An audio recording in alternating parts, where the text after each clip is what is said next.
Bom, gente, vamos falar agora de troca de fralda, tá? Da técnica de troca de fralda. Lembrando que esse é apenas um exemplo, né? Que as instituições elas podem elaborar o seu próprio procedimento operacional, ok? Então, o que, que se deve fazer?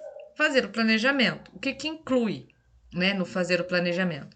Checar a prescrição, tá? O que, que significa? Eu vou checar o motivo da internação, os dispositivos que o meu paciente está utilizando, se ele está utilizando acesso venoso periférico ou acesso venoso central, se ele está utilizando, né, suporte de oxigênio, se ele está fazendo uso de tala, gessada, de tipóia, qualquer coisa, né, que tenha no paciente, eu preciso saber, tá?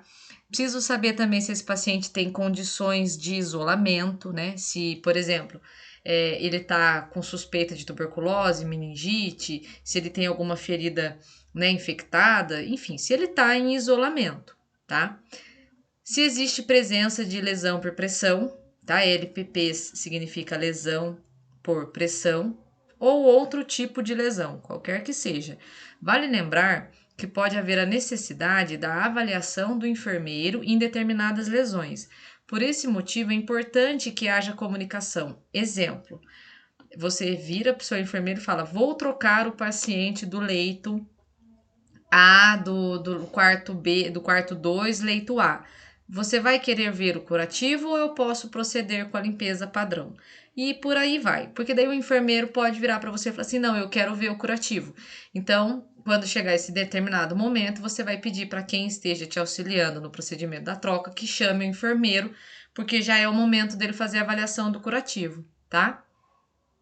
Verificar as condições físicas do paciente, né? O que significa? Se ele tem alguma restrição de movimentação, tá? A gente não pode sair trocando o paciente assim de qualquer jeito. Se for um paciente que passou por uma cirurgia ortopédica, por exemplo, você vai precisar de ajuda para mover ele, né? E normalmente pacientes de cirurgia, a gente pode mover o mínimo possível, tá?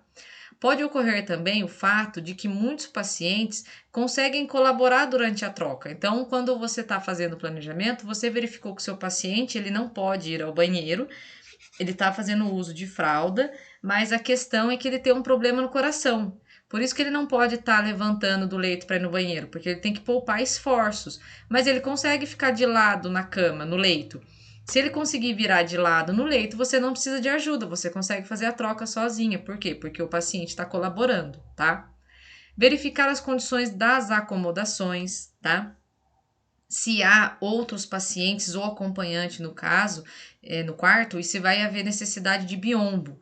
Então, por exemplo, o meu paciente ele fica sozinho no quarto, é um apartamento, então eu não preciso de biombo, é só eu fechar a porta. Ah, não, no quarto em que meu paciente está, tem outros pacientes, tem acompanhante. Então você precisa saber, até porque pode ser que seja necessário você pedir para que os acompanhantes se retirem, né? Do quarto por um instante, para que você possa realizar o procedimento de uma forma, né, a manter a privacidade do paciente. Opa. Verificar se há necessidade de troca de fralda, traçado, lençol e camisola.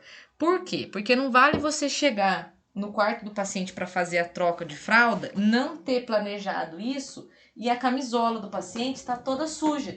E aí você vai fazer como? Você vai pedir para alguém lá buscar. Então, quando a gente faz o planejamento, a gente já leva tudo para o quarto do paciente. Por isso que tem que verificar antes o que vai ser necessário trocar do paciente, tá? E a gente já volta para falar dos materiais.